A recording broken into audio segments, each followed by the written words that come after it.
All right. Hello, everyone that's tuning in. My name is Ranger Mike. I'm here with the Maggie L. Walker National Historic Site.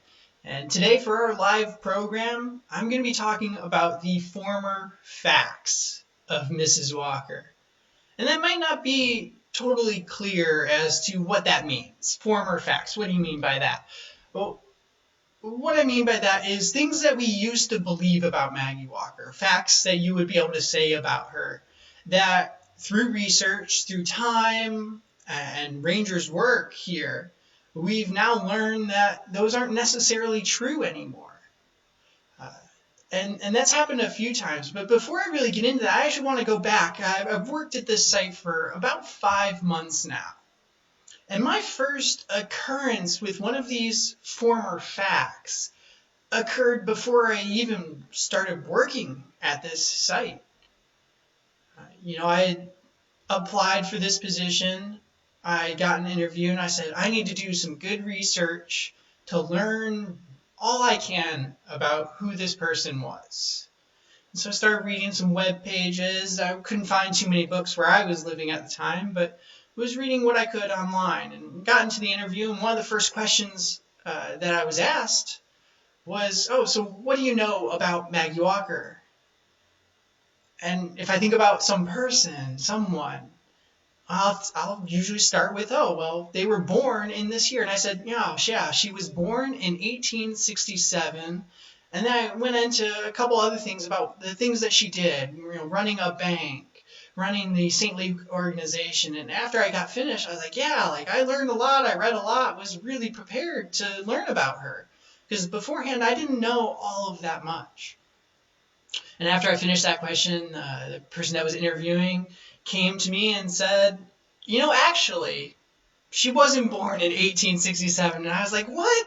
I swear that's what I read. And I later learned that for a long time, for decades, that's what we believed.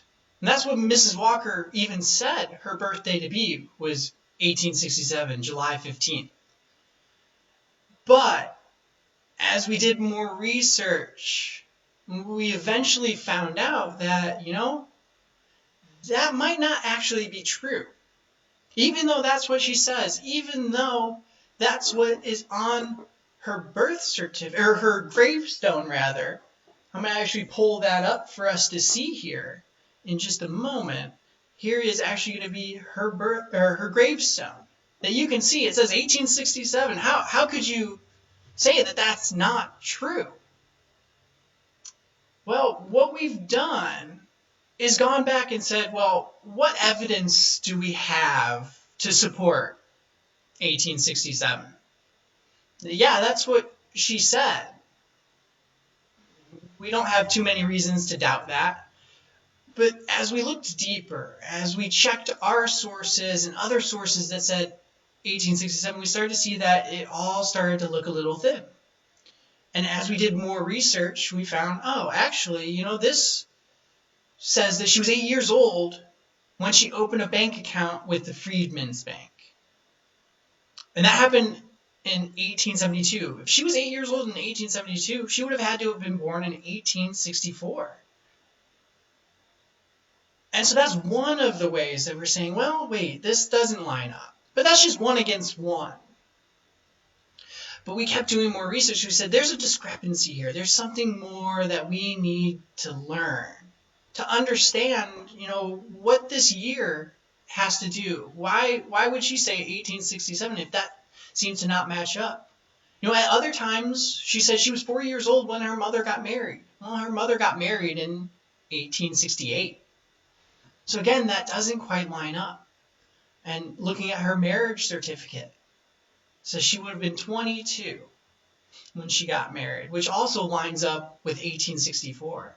So as we kept digging deeper, as we kept wanting to learn more and understand where do our facts come from, we started to find that 1864 seems more likely her actual birth year.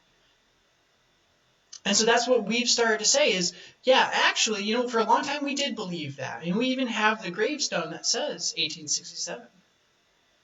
But there's more compelling evidence. There's more things behind that say 1864.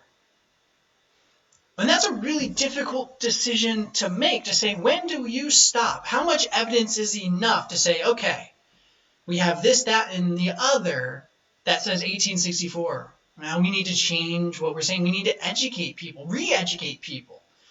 That 1867 was what you've learned. If you've read about Maggie Walker, it's hard to just change like that. But that's what we need to do, because history is not, as much as gravestones are, written in stone. It's constantly changing as we learn more and more, as we go back and find new records that we didn't have before. And you might be wondering, with all of the quarantine going on right now, what our rangers have been doing. And a lot of what we've been doing, a lot of our time has been focused on research. Focusing on what more can we learn about Maggie Walker? What haven't we gone back over? You know, I've been here 5 months, and I'm sure to the chagrin of my coworkers, I always ask, well, how do we know that?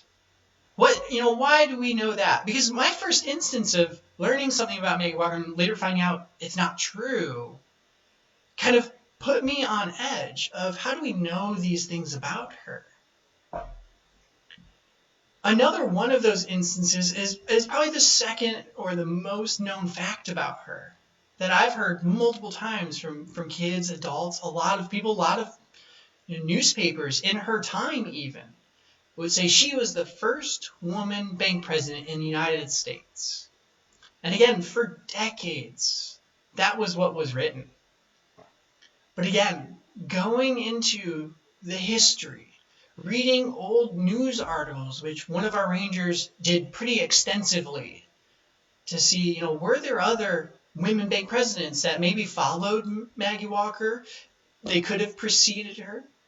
And as he did his research, he found out actually there were a few women bank presidents before Maggie Walker. Now, I want to say right off the bat, that absolutely does not diminish what she did. Because for her, she had, in many ways, more obstacles to overcome.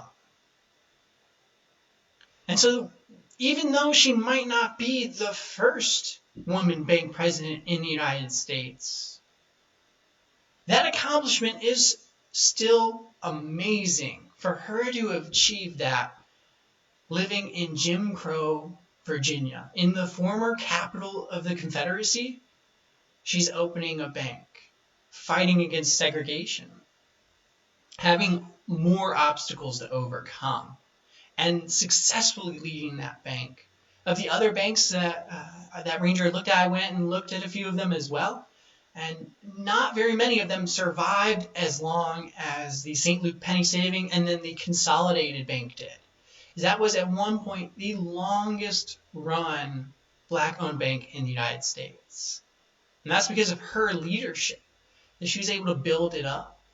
And so that change of history doesn't diminish her achievement. In fact, I think it enhances it in some ways. To say, look at the bank she created, look at how powerful, how strong it was, how influential, and how much other things she did. Now, as we've done history at this site for a little bit over four decades, 40 years, even some of the things that we learned when this site started have changed. A lot of what we learned about Maggie Walker came from the artifacts left behind, came from people that knew her, news articles. But one of the most important ways that we learned about Maggie Walker was from her 4 grandchildren. All 4 of her grandchildren were born in her home, were raised in that home for a lot of their life. They would go back even after moving out. And so they were probably closer to Maggie Walker than anyone else at the time the site was made. In fact, the site even came from one of her granddaughters who was in their family the whole time. And so one of the things that the early rangers here did was sit down with each of those 4 grandchildren and just talk about Maggie Walker, what that house was like, what it was like living there. What was the neighborhood like? Things like that we didn't know. We wanted to learn from someone that lived there. And that is one of the most invaluable resources that we've ever had. First-person account, which oftentimes in history, when we go back, you don't always have those. You don't always have a resource from someone that lived at the same time. And we're very fortunate to have that. But the 4 grandchildren that lived there were young.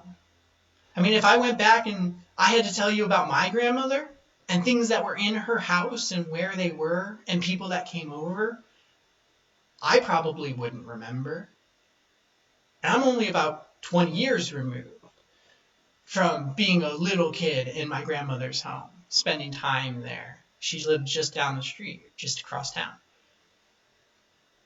So for those 4 grandchildren to remember almost 50 and 60 years later was an even tougher task. But the researchers that worked with them then went back and were able to fact check. They wanted to know, okay, we have this first-person account, but we want to make sure that this is right. We want to believe them as much as we can, and we do for the most part. But there are, from earlier ranges, a few annotations, because memory is a tricky thing. And a few of those annotations are talking about which car she had outfitted to use with her wheelchair, or which presidential inaugurations she may have gone to. There's a lot of evidence that indicates that she was in D.C. for a couple different inaugurations. One grandchild seemed to remember one.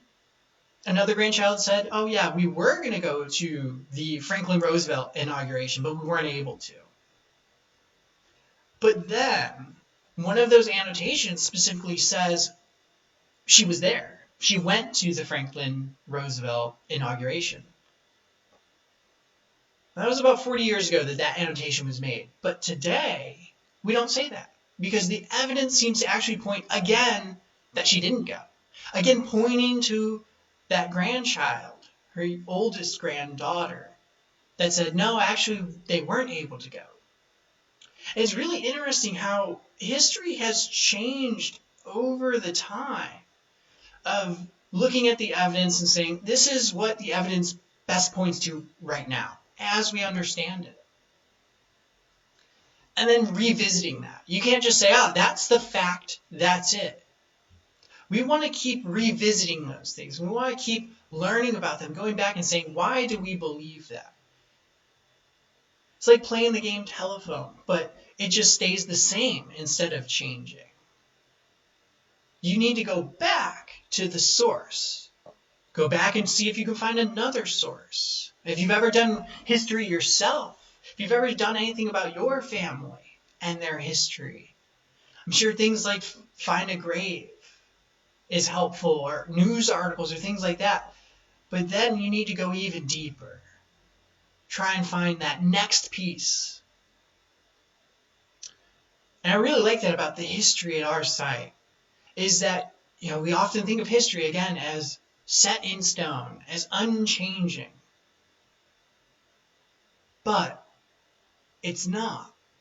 It continues to change as not just the rangers at our site, but other people contribute. There are private collections out there with more information. There's newspaper articles that are getting put online that we can then access to learn more information. And so history for us is constantly changing. And I think that's one of the most wonderful things about it, is that we can still learn more. We can still do more research, like what we've been doing right now.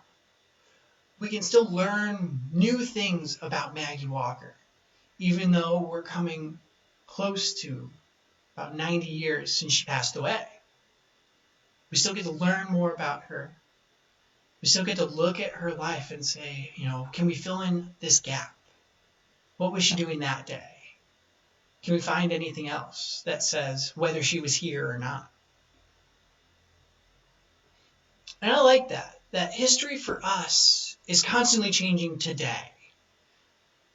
That I bet if you've been to our site before and you come 10 years in the future, I bet there's going to be new evidence about Maggie Walker, something new that we've learned. If you come 20 years from now, if you bring future grandchildren, they're going to be learning about Maggie Walker in maybe a little bit of a different way. As we find more evidence, as other people help us contribute more evidence, contribute other things like online resources as they become more available. In that way, history keeps changing. And I think that's the most wonderful thing about it, that not just the history of Maggie Walker, but all of our history is constantly being reevaluated, constantly being changed and understood, even though it happened years ago. I want to thank you for listening to my short talk. If you have any questions about other things about Maggie Walker, there are a lot of different things about Maggie Walker that have subtly changed as we've done more research. So if you have some of those, or if you have something from your own life where you believed something about your family and then found new evidence, I'd love it if you could share something like that. It would be really fantastic to hear about that, to hear about how maybe your family history has changed as you've done research, or something that you understood for so long. Again, I thank you, and we hope to see you at our site when we're able to reopen. Thank you.